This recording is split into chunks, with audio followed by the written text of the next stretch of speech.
Okay, so Anne, you've had a distinguished career in city planning, working from 1974 to 2006 as the co-director of planning and director of city plans, and the senior housing planner for the city of Vancouver.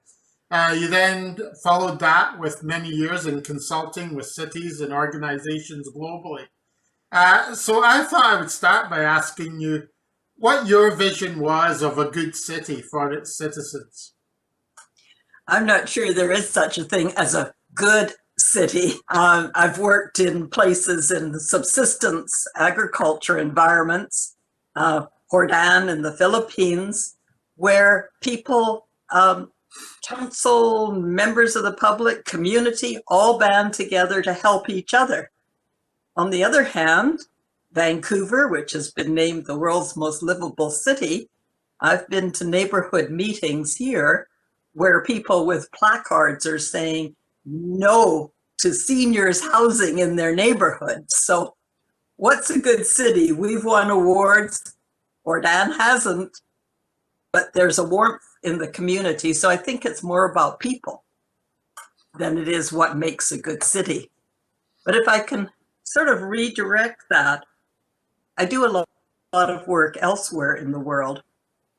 And people ask me, how did Vancouver go from being sort of a sleepy, wet coast village, an unspectacular city in a spectacular setting in the 1960s and early 70s, to 30 years later being named the world's most livable city? And I think the answers are fivefold. One, City Council made some really tough decisions. And in our case, the big tough decision was saying no to a freeway coming into downtown, which was the typical planning of the 1960s. But citizen protests said no to a freeway. A new council got in, said no to the freeway. So no freeway meant we had to start looking at ways to house people within walking, biking, and easy transit distance of work. So the whole downtown, particularly the old industrial areas, were rethought into housing so people could live close to work. Council was very specific. They said, we're going to have housing for people with a range of household types and incomes.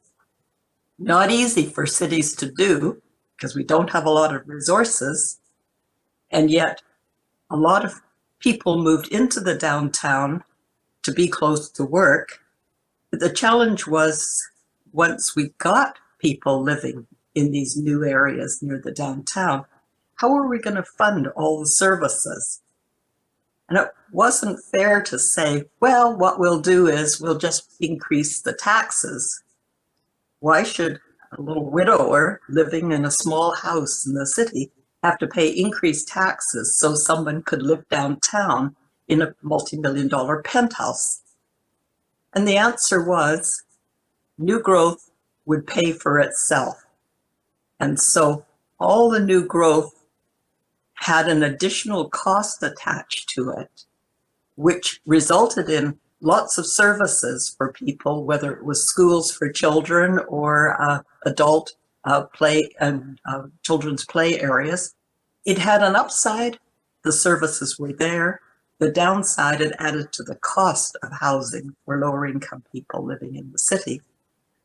But part of what made that work was that we had strong citizen involvement in some of the tough choices facing Vancouver during that time.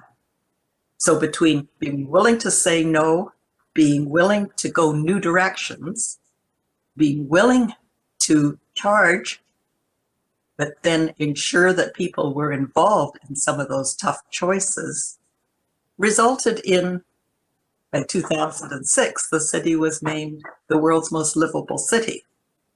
We've since lost that designation, but it's a really competitive world out there.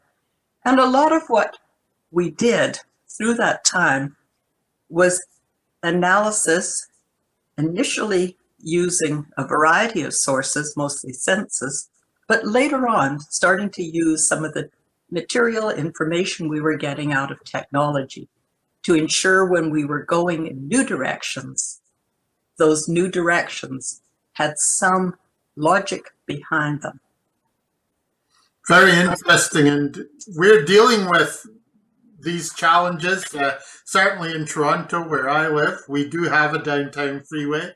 But we're also dealing with a lot of the issues that you're raising, Vancouver is regarded as having done that very successfully. I'm interested in compared to many others, perhaps. I think what we really haven't done very well is bring along a large portion of the population, many of whom, particularly as jobs started to change, going offshore, that people who had been in more, not necessarily service, but more in manufacturing and related type of jobs that left, really had no opportunities for new employment. So between people who may have mental illnesses, people who may have had an injury, hurt themselves, people who may have got on to opioids as a result of really the lack of opportunities. They saw their parents in the 50s and 60s having opportunities which they didn't see for themselves now.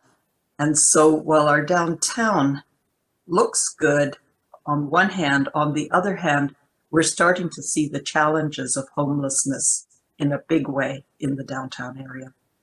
Big problem.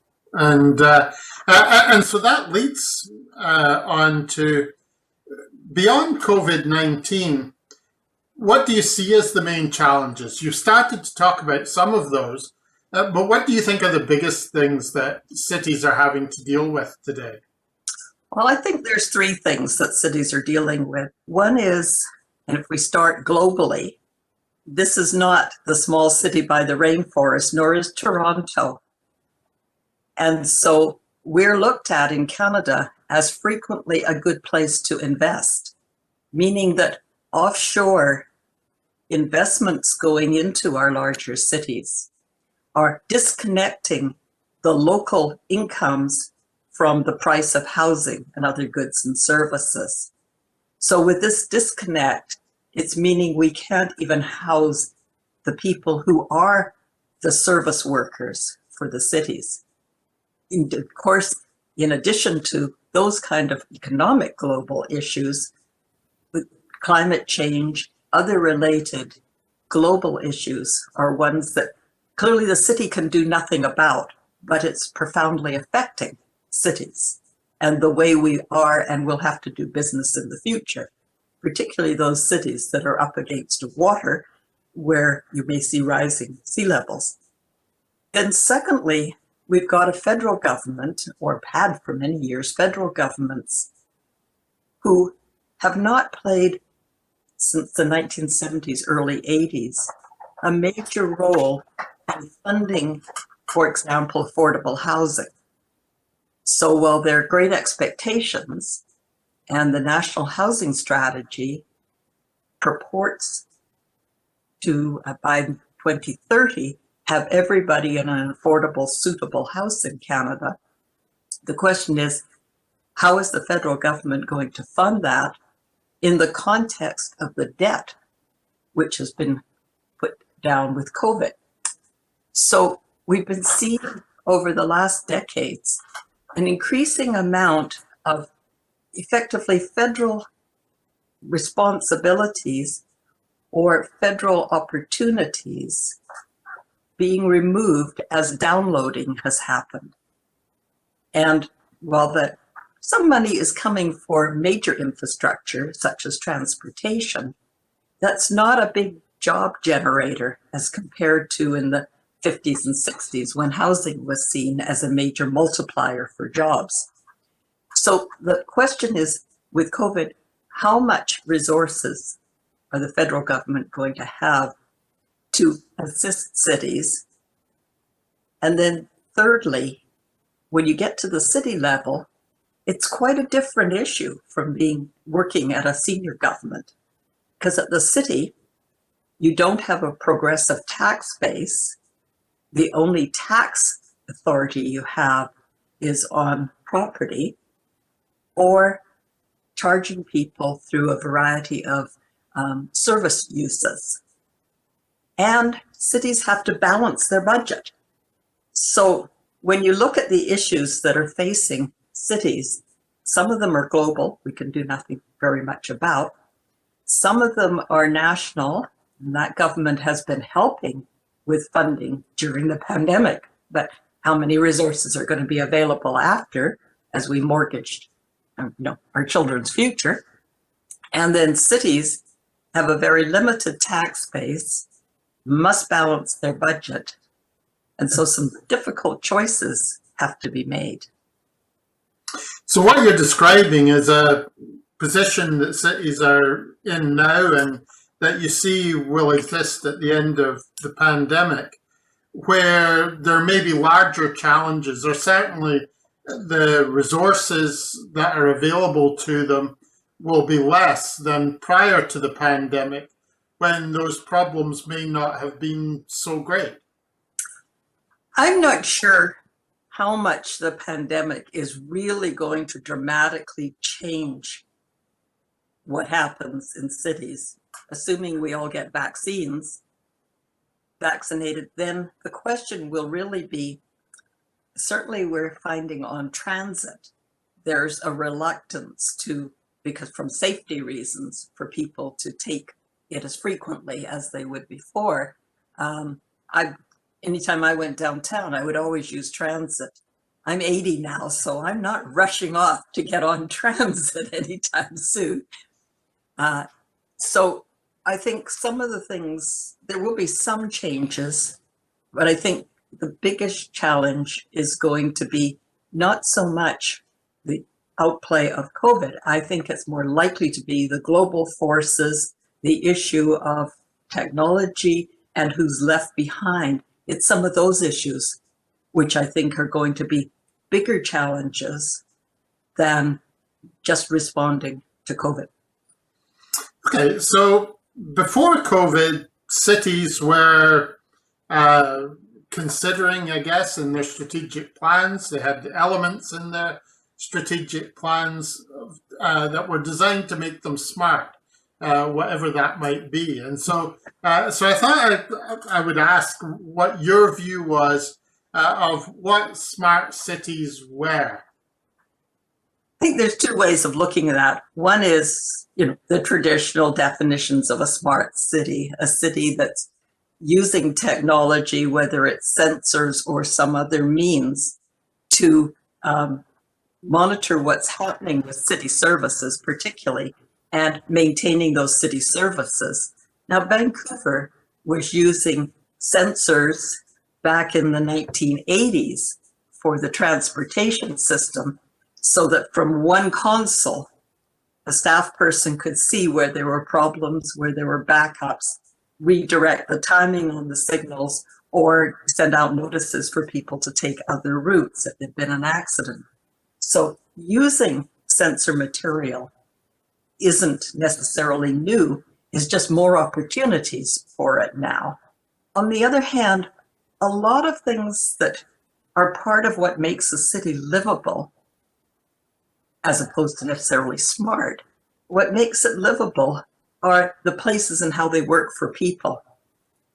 That's harder to use from an analytical point of view.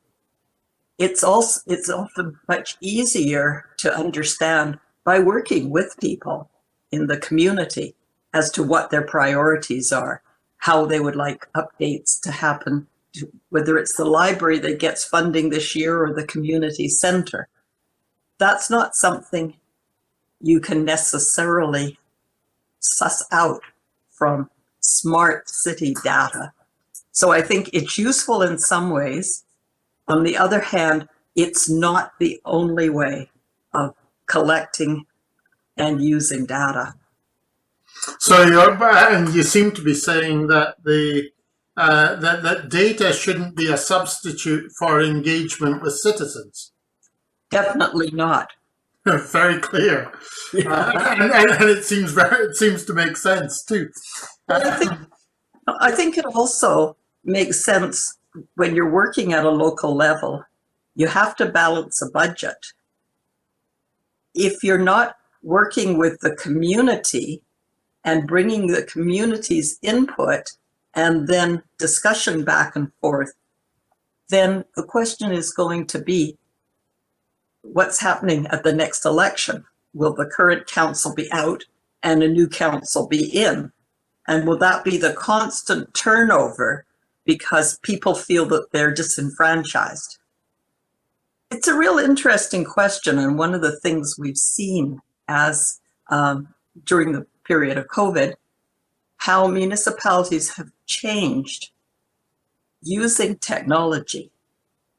And some of what has happened, for example, permit processing, which used to always be in person, is now often happening online. So it's not so much the data's being used, but the technology is being used so that municipalities can manage permit processing online. And I think that will continue after COVID. Quite a lot, well, all public hearings, all council meetings have been online. And while there's certainly a fatigue for the councillors who are sitting there for hours looking at their screen, a lot of the public are saying, wow, this was easy. I could participate in the public hearing without having to go down to City Hall and wait for hours for my turn at the mic. So I think we'll have some combination of that in the future. As COVID has driven many planning programs out of in-person meetings online, I think the jury is still very much out on that. And what I mean by that is, yes, it's easy for me. I can just go on the web. I can fill out a questionnaire or survey, hit submit, in it goes. But when you're working at a local level with limited funds and some tough choices to be made, I got a real question about whether working online will actually bring people to making or understanding some of the tough choices a council will have to make. I've been watching a number of the public processes. It's fun, you can do it around the world. Involved in Sweden and Auckland recently. And typically what's being asked in the processes are, what's important to you in the city? And everybody says affordable housing, more parks, more opportunities for schools and play spaces, safe city. So people have those expectations. More recently with the Black Lives Matter, questions about access and equality, opportunity. However, it's easy to fill in a form saying these are what are important to me. Then the question is, how do you, when you've only got limited money, make choices between where that funding is going to go? And having done a lot of public processes before COVID, where it was actually possible for people with different perspectives to be around the same table, debating, arguing, talking, finding some kind of common ground, or if not common ground, a resolution that this is where we're going now, but the next step will be funding going to my favorite thing, which is a greenway or whatever it is. So I'm not sure how the move to online engagement is actually going to get from wish lists to budget decisions.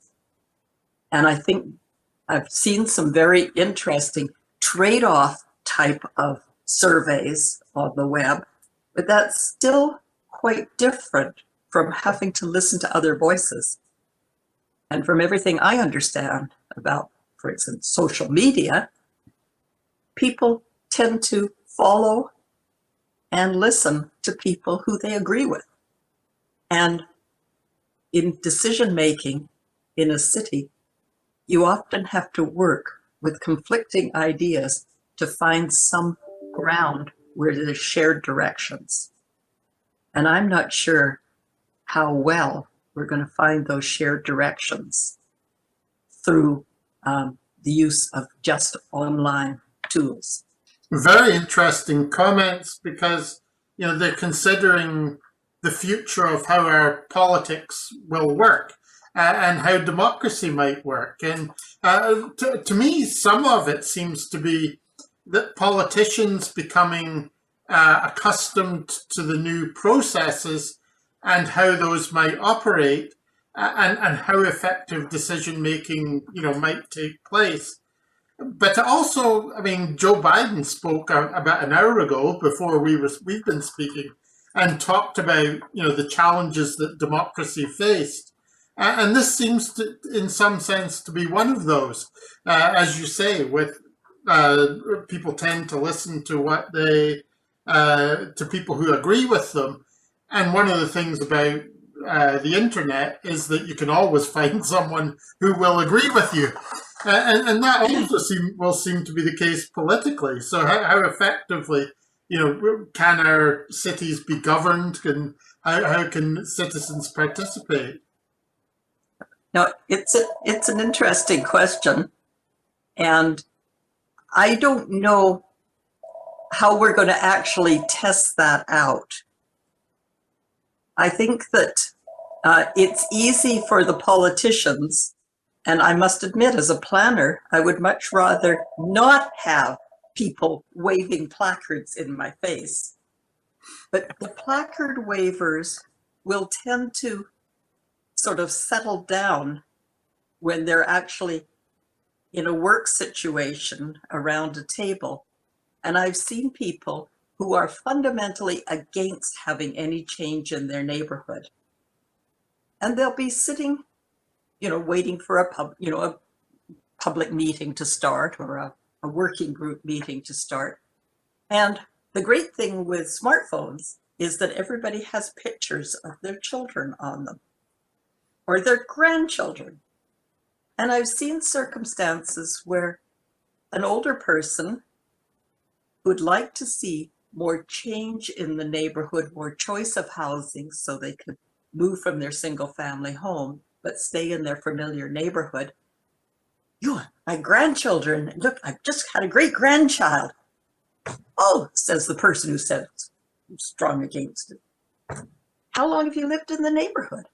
Well, I moved in right after the Second World War, and my husband and I raised our children here. Bloop, bloop, bloop, bloop. It's interesting, by the end of that meeting, you start to see people thinking two things. One, there are other needs, but secondly, that may be me in the future. And I don't see that happening on the web and linking and filling in surveys and sending them off. There is something to mucking it out on the ground. Yes, I think there are many examples, I guess, of the internet being good for expressing opinion and anger, but not good at achieving consensus. And Yep. and that's a topic we could talk about for a long time. But that's basically what you're describing. Yep. Okay. I'm also interested in the economic challenges, which you've referred to a little bit, that perhaps exist in cities after the pandemic, and the extent to which technology might help to help cities to respond to that and to deal with it. Do you have thoughts around the role technology might have in economic development in cities? Certainly, that's an area where information can be gleaned and exchanged. However, it's interesting, if I can sidebar for a second. I'm still teaching a course at UBC. And the course is primarily planning students, but I usually have about half the class of Master of Engineering Leadership. So there's students with probably some similar kinds of interests to some of your students. And we talk a lot, and we have a lot of reports that we're reading and commenting on, and how well is this report doing? Masses of data being brought together, sandwiched into a variety of reports or on the web where we're reading it. And partway through one of my classes, I always have my little pocket planner with me. And partway through one of my classes, I was talking about the challenges of working elsewhere in the world, particularly places where you might just be having a coffee with some people, and they start talking about, how do you do planning? How do you make sure that you've got all the data you need? And so I used to have a little string in my pocket, and I would say to them, well, when you're thinking about putting together a proposal for some policy work, and when you're thinking about, what's come out of it and what's important, and there's a lot of data involved in all of this, take your little piece of string and make a triangle and think, have I covered the economic, the social, and environmental concerns? Have I, make it a little circle, and how is my policy going to address all different ages in the life cycle? What is my policy today going to do, and what's going to happen in the future? Because buildings you build today are going to be there 100 years in the future. How am I helping lift up people who might otherwise have a difficult time, particularly in a city? Many of the people who work in your service jobs and in your underlying support jobs. And finally, I remind people that it's impossible to tie a bow with one hand. So you need to involve other people in your policy. And the funny thing was, at the end of the year, when we're having a bit of a chat about what worked in the class and what didn't, one of the engineering students said, I'll never forget the sustainability triangle, the life cycle, the today and the future. So to answer your question, there's a lot of data. The challenge is making it meaningful to people. It's meaningful to us policy wonks, but not necessarily meaningful to the broader public. And so I think what we'll see is continued use of data. I'm looking forward to the new census coming out, which will give some idea of particularly employment opportunities and how they may be changing, what jobs aren't coming back. I'm looking forward, of course, since I'm on the National Housing Council, to getting an update on affordability and core need. So we've got some idea where funding needs to be directed. So I think we're going to continue and use data. The bigger challenge for people who are data geeks is how to make that translated in a way that the public can understand. Because if you're using your data to then direct policy and budget decisions, it has to be something that people can understand and buy into. So I think we're going to be continuing to use the data, but I think we're going to continue to have to make that and translate that so it's understandable to people who pay the taxes. Yeah, and that challenge about the wide availability of data and how it might influence decisions is one that's faced in many realms. I see it in companies a lot, where now they've got all this data, but it's getting bigger and bigger, by the minute.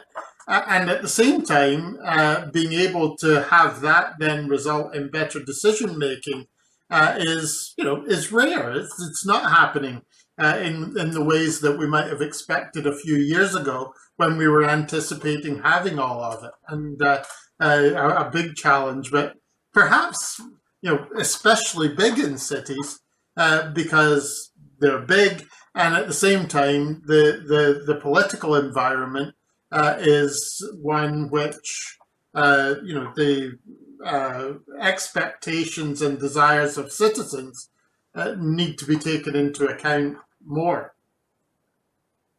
And I don't think you've hit it on the head. There's a lot of data, and what I say to the students I'm teaching now, one of the parts of the course I teach is how to write a report. And I'm always using a little diagram of an iceberg.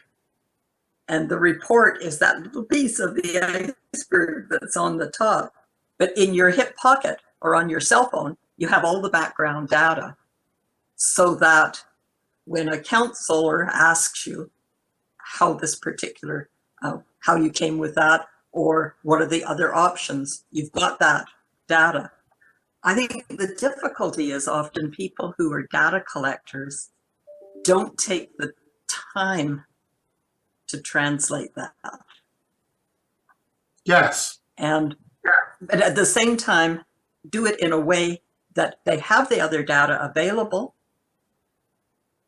but they're giving people an opportunity to focus on what the tough choices are. Mm.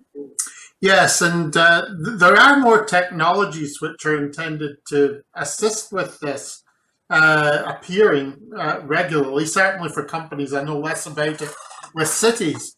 But there are still weaknesses there, in the sense that the emphasis isn't as great as perhaps it should be on being able to integrate the understanding, to engage in dialogue perhaps, and have effective decisions based on it. It's easier to see the data and easier to summarize it, but that isn't necessarily, there's still a gap between that and effective decision making, which is, I think, a challenge that is faced in many places now. And I think, right, and I think it's not only the challenge between data and decision making. When you're a CEO of a company, your objective is to make money for your shareholders. And so you at least know what the objective is. When you're working for government, there is no one objective. You're not trying to make money. You're trying to make it a good city or a livable city, whatever that is. It's a vague term where all of the services you provide are not money makers, but yet you still have to provide that range of services in order to make a livable city or a sustainable or resilient city, whichever the buzzword of the day is. And that, I think, is one of the big challenges in using data at the government level. You've got so many different objectives. It's not a simple single objective. So you have to have those range of objectives. And this is where the public participation we talked about comes in, because that way there's some buy-in, involvement. I know when we started doing public participation in a big way at the city, and over a couple of year period, we had over 100,000 people actually attending, working on event directions for the city. And that's about 40% of the city households were actually involved in that process of setting some directions for Vancouver. And for them, the data that they wanted was very minimal. They wanted a sense of what the existing policies are, a sense of what the different population and mix of age groups was, because we didn't want people debating data. We wanted people talking about, so what are we going to do with it? And I think it's become much more complicated now with alternate facts out there. Not sure what an alternate fact is, But boy, I've had students in my It's an class untruth. saying, well, that's an alternate fact. And so I think that the challenge is when you're working for a company, you have a pretty good sense. Yes, you might do some charity work with a company, but basically you're making money for your stakeholders. With cities, the stakeholders aren't as clear as to what their objective is. There's multiple objectives. And that's one of the challenges of using data. You need to have multiple ways of looking at that data because it will say different things to different people. Yes, and companies do have that to some degree in that they may have short-term objectives and long-term objectives.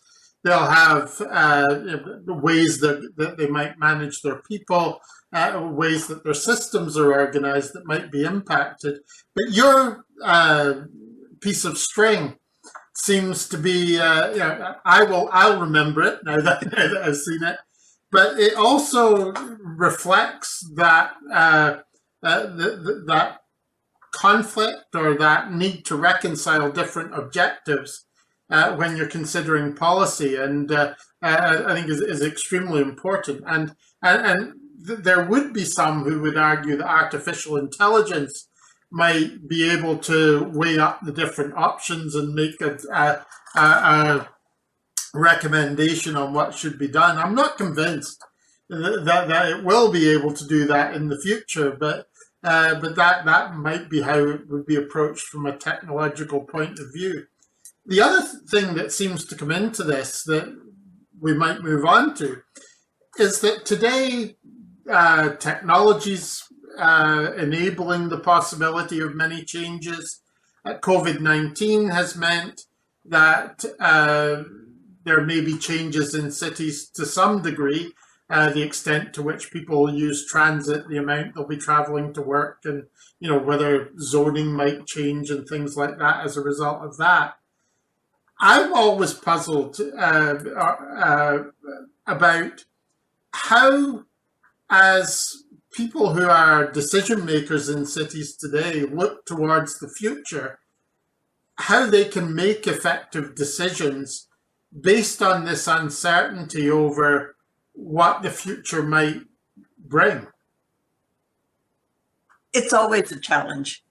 If you think of my little string, if this is 100 years, which is life cycle infrastructure replacement, then this little fuzzy end here is the current term of office of the city council.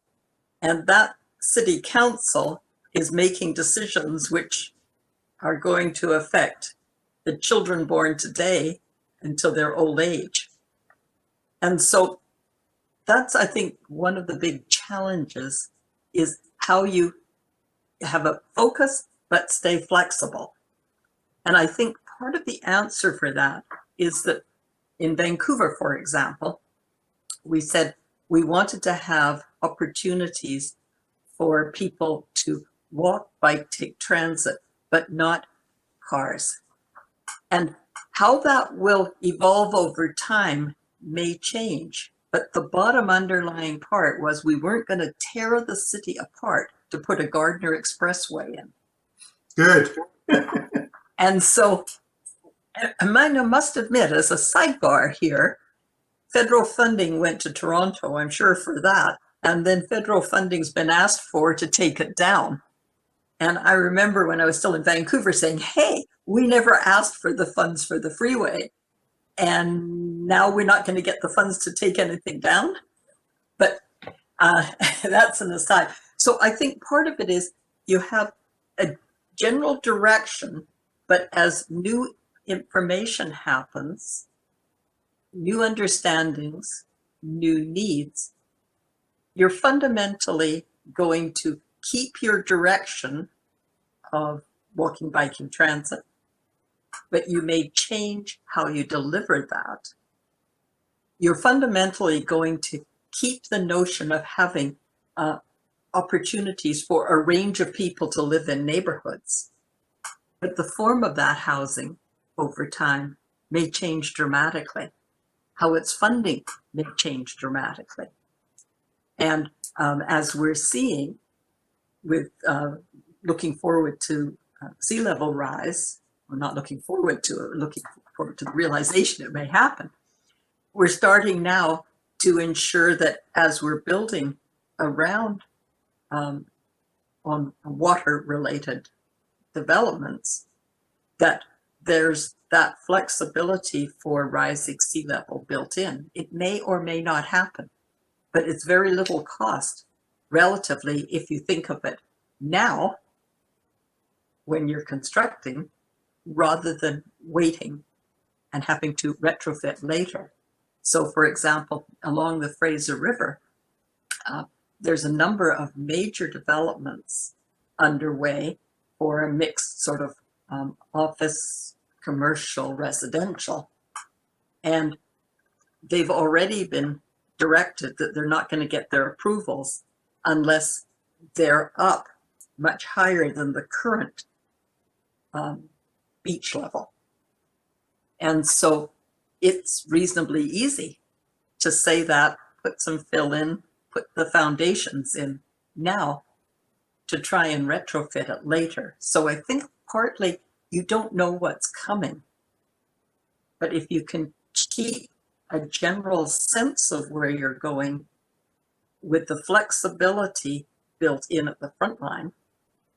And so zoning may change quite dramatically. We're seeing lower density neighborhoods in Toronto. You're getting more laneway houses or opportunities, people talking about laneway housing, backyard housing. The question is, how do you do that in a way which builds a flexibility for the future? And that's part of, I know my council would say to me, well, how is this going to respond in the future?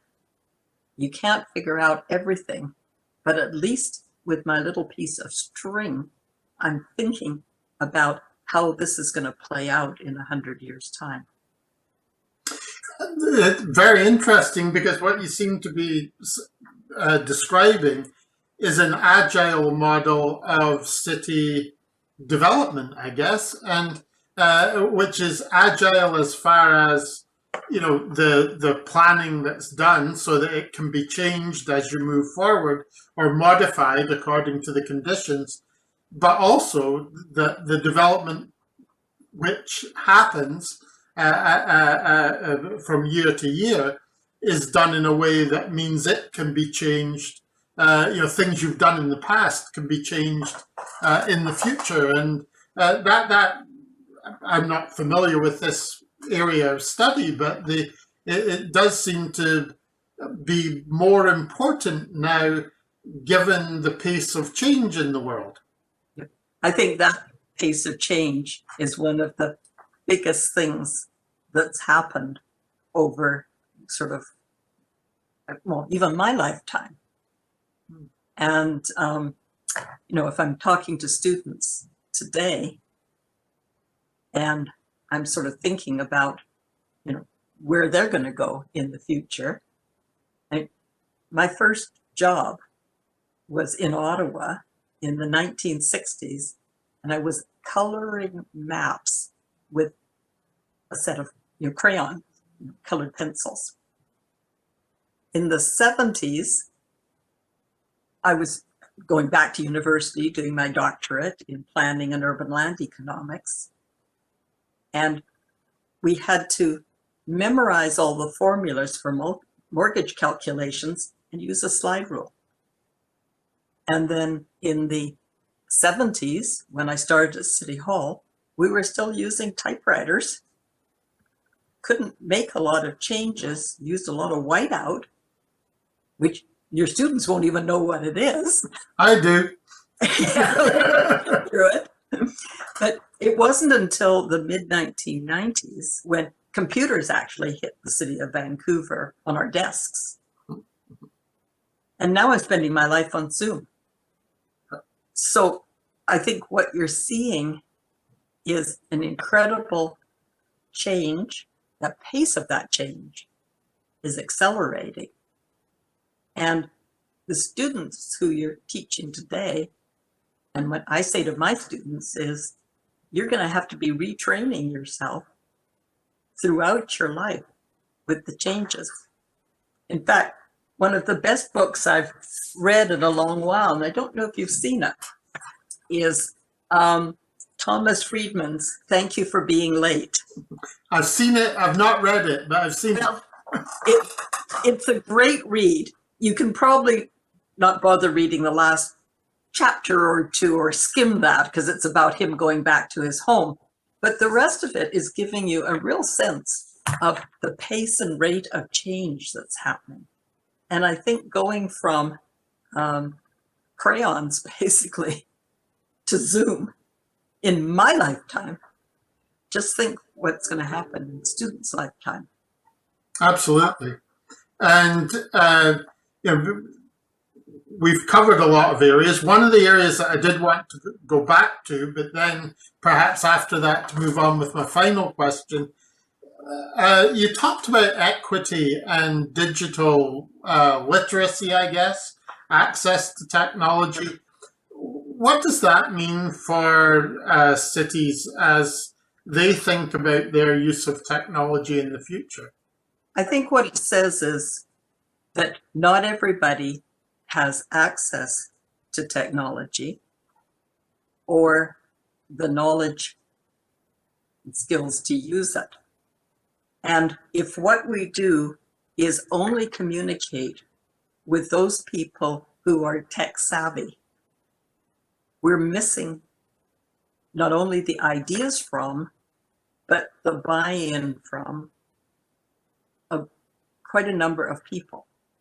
But it's not just tech. When we were doing some of the big city planning that I was involved in, we were taking material and translating it into 8 languages. Because with an increasing multicultural society, not only do we have the difference between people who are tech savvy and less tech savvy, we also have different languages people are working in, people who may not have the ability to see, and we were doing Braille books, people who need a very large type, people who are hearing impaired. So I think what it's saying is you can't put all your eggs in one basket, that you have to see how you can adjust and assist a variety of people. And that's going to become, I think, increasingly a problem if we're not helping to bring everybody along. And I think the best example of that is where I think I might have mentioned offshoring of jobs. The one we're now with COVID, people are much more inclined to look at onshoring. But the onshoring that's happening, from what I've been reading, is a much more tech savvy onshoring. And people whose jobs were lost are not being replaced. It's a different kind of job requiring much greater training, whether it's technical training, whether it's university training. So I think that what it's saying is, just as people were seldom in the 60s involved in any way in cities, now there's increasing technology which allows people to be involved, but not everybody.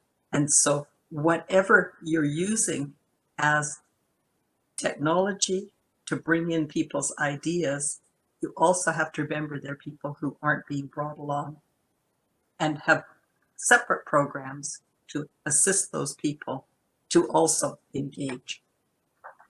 Good advice. And I just thought I'd have one final question, which I like to ask everyone I interview, which is the people who are watching this are at the beginning of their careers. And I'm interested in the advice that you would like to share with them. What would you like to say to them about their future life? Well, I think 3 things. One is take a course so that you know everything is in threes when you're talking. But I think one is, as I mentioned earlier, the changes that have happened just in technology over my lifetime will clearly happen and accelerate over the lifetime of students. They won't be dealing with some of the things that I did. In other words, I was the first woman for this, the first woman, the first woman, the first woman, the only woman in my urban land economics class, the first director of planning in Vancouver, woman. So they won't be dealing with those kind of firsts, but they'll be dealing with other. And I think it's the other is largely technological change that's going to continue to happen and accelerate. So plan on learning as part of your life. Second thing I often say to people is everything isn't number crunching. And when I was interviewing people for jobs, particularly jobs in planning, because I knew the planners would often end up being managers of programs, usually involving a variety of departments. And I would say to the student, who or the person, the applicant for the job, I would say, tell me what you were doing when you were in grade 12 and as an undergraduate. Oh, I was working really hard. I was studying really hard. On the other hand, some people say, well, you know, I didn't actually spend a lot of time in class. I was playing on the sports team. I was on the student newspaper. I was helping with one of the local food banks. And the skills that you accumulate as a manager, I spent my undergraduate hardly ever in class, to be quite honest. I was at the university newspaper. I was doing public relations for the men's athletic department, everything but going to class. But the skills that I got out of that were managing. And if you can manage people in a volunteer circumstance, you can certainly manage in a employment circumstance. So the skills you get when you're younger in managing, working with people, are skills that will last a lifetime. Yes, you'll augment them along the way, but they're skills that will basically go with you. So the extent to which you can be involved in a club, an organization, a charity, doing something where you're having to work with people, particularly direct people who you don't have an employment stick over, builds those management skills, knowledge, and ability. So I think part of the three things, I think first is realize you're going to have to change your knowledge base frequently over your years. Do what you can early years and through your life to manage, because those skills stay with you and they're necessary in order to deliver all this data and focus it and work with the people who are going to prepare it and work with you to use it. And I think thirdly, people who are now in universities, I see, particularly when you look to the United States, the world almost becoming more tribal. People are going into their corners, and some people are getting ahead, and some people are resisting because they can't see a future. And the extent to which students today need to remember that part of the kind of quality of life that they'll have in the cities they live in is how they can also bring other people along and assist others to feel that they're worthwhile members of society. Otherwise, I'm afraid, and I won't live to see it, but I'm afraid some of those people will react so strongly that the quality of life we have in cities or in our small towns will be much less than we've enjoyed over my lifetime, because there'll be people who are so resentful of their lack of opportunity, their inability to have a family, to provide for that family, will make life very unpleasant for everybody. So for those who are students now, plan on new education all your life. But do what you can to get management skills along the way, because they'll stand you in good stead. And think all the time about how you can bring other people along so there isn't a world of have and have-nots. Wonderful.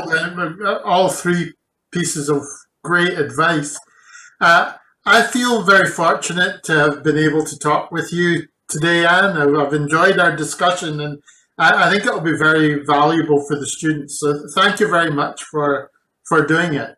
You're most welcome, and thank you for the opportunity. I read some or listened to some of your other webcasts, and it was great hearing what those people had to say.